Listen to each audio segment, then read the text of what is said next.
जय श्री गणेश दोस्तों। हमारी आज की कहानी का नाम है गहने। कहानी अच्छी लगे तो प्लीज चैनल को सब्सक्राइब कर लीजिएगा। अब शुरू करते हैं कहानी। ले बहू अपने गहने, बहुत दिनों तक मैंने इसे संभाल कर रखा। सासू माँ सावित्री जी ने अपनी बहू उषा को देते हुए कहा।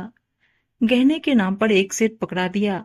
हाथ में पकड़े हार को ले उषा ने विरक्ति से कहा, अब क्या करूंगी माँ इससे लेकर। ये लो, जब मेरे पास था तब तुझे लेने की पड़ी रहती। अब जब दे रही हूं तो कह रही अब क्या करूंगी।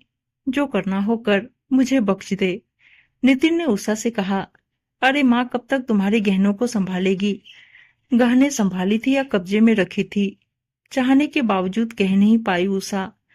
ऐसा नहीं कि नितिन ने कुछ समझा नहीं, सब समझते थे, पर प्रतिवाद कैसे करे। बीवी के लिए बोलेंगे तो जोरू का गुलाम कहलाएंगे। हार सामने पड़ा, झिलमिलाते हुए अपनी छटा बिखेर रहा। अतीत की किताब ना चाहते हुए भी खुल गई, मानो कल की ही बात है। विवाह के 2 दिन बाद ही सास ने नववधू उषा को आदेश दिया, सारे गहने मेरे पास रख दो, तुमसे इधर उधर हो जाएगा, मैं संभाल कर रख दूंगी। उषा ने सारे गहने सावित्री जी को दे दिया। सिर्फ एक झुमका उसके हाथ में रह गया। सावित्री जी की निगाहें उस 2 तोले के झुमके पर पड़ी जो उषा के हाथ में ही रह गया। अरे बहू, झुमका क्यों हाथ में लिए हो, दो इसे भी संभाल कर रख दूं। सावित्री जी ने उषा के हाथ से वो झुमके भी ले लिए जो बड़ी चाव से उसकी माँ ने अलग से बनवाया था। सासू माँ ने गहने इतना संभाल कर रखा कि किसी त्योहार तो दूर, किसी शादी में भी पहनने को ना दिया। पहली विदाई में जब मायके पहुंची तो माँ ने गले में सिर्फ एक पतली चेन देखकर कहा, उषा तुम पहली बार मायके आई हो, अपना हार और झुमका पहन लो, कुछ रिश्तेदार तुमसे मिलने आएंगे। माँ मैं तो सब वहीं भूल आई हूँ, इस चेन और बाली के सिवा कुछ नहीं लाई, कह बहाना बना दी। जानती थी सच जान माँ को तकलीफ होगी। कोई बात नहीं उषा, तुम मेरा हार पहन लो। बड़ी भाभी अपना हार लाकर उसे पहना दी। अनुभवी माँ समझ गई, कोई बात है जो बेटी उदास है। गहनों की शौकीन उषा गहने कैसे भुलाई। बात न बिगड़े इसीलिए बेटी को समझा दिया। सासू माँ भूल गई होंगी तुझे देना। कुछ दिन बाद नितिन आकर उषा को ले गए। इस बार उषा बुझे दिल से ससुराल आई। नितिन ने उषा की उदास का कारण पूछा।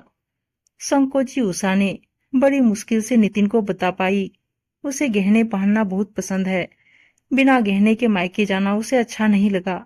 देखो गहने कीमती हैं, इसलिए माँ ने संभाल कर रख दिया, जब तुम्हारा दिल करे माँ से मांग, पहन लिया करो। बात आई गई हो गई। कुछ समय बाद उषा के भाई की शादी पड़ी। माँ ने उषा को ताकीद कर दी थी, अपने गहने लेती आना, कई प्रोग्राम है यहाँ। उषा ने सासू माँ से भाई की शादी में पहनने के लिए गहने मांगे।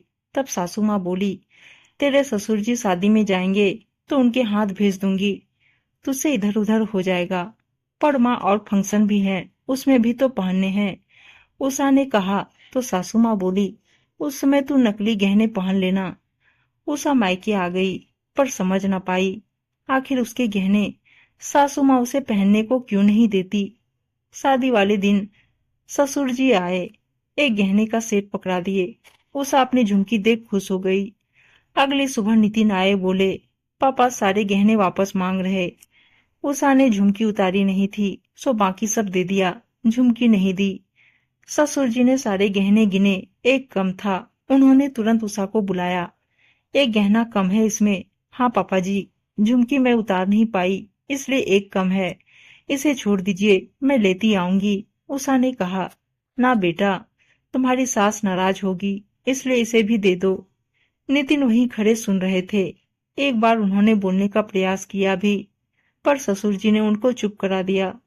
उषा ने झुमकी उतार कर दे दी, पर उसके मन में एक गांठ बन गई।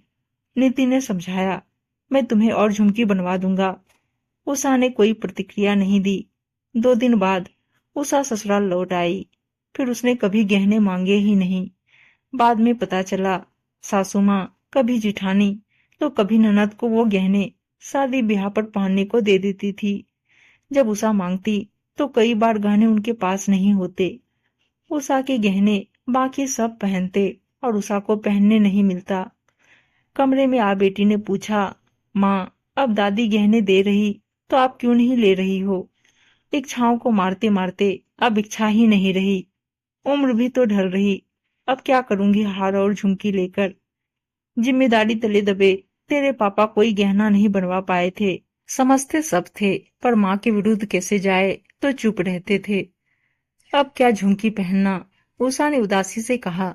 उषा, माना मैंने माँ का विरोध ना कर गलती की, पर घर जुड़ा रहे इसके लिए कई बार खामोशी भी जरूरी होती है।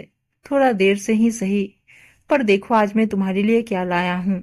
शौक की कोई उम्र नहीं होती और हर उम्र की अपनी खूबसूरती होती है। डिब्बा खोलते ही हीरों का हार जगमगा उठा। उषा ने मुंह फेर लिया।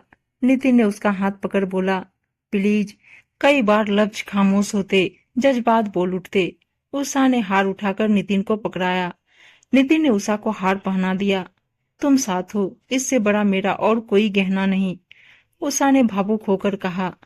2 महीने बाद उषा के बेटे साहिल की शादी थी। उषा हीरे का हार और झुमकी से सजी बेहद सुंदर लग रही थी। विवाह संपन्न हो जब बहू घर आई तो उषा को अपने गहने संभालने को दिया। गहने वापस करते उषा बोली, बेटे इसे तुम अपने पास रखो, ताकि जब तुम्हारा मन करे तुम पहन सको। मैं नहीं चाहती फिर एक कहानी दोहराई जाए। उम्मीद है दोस्तों कहानी अच्छी लगी होगी, और अच्छी अच्छी कहानियां सुनने के लिए चैनल को सब्सक्राइब और वीडियो को लाइक शेयर जरूर कर दीजिएगा। धन्यवाद दोस्तों।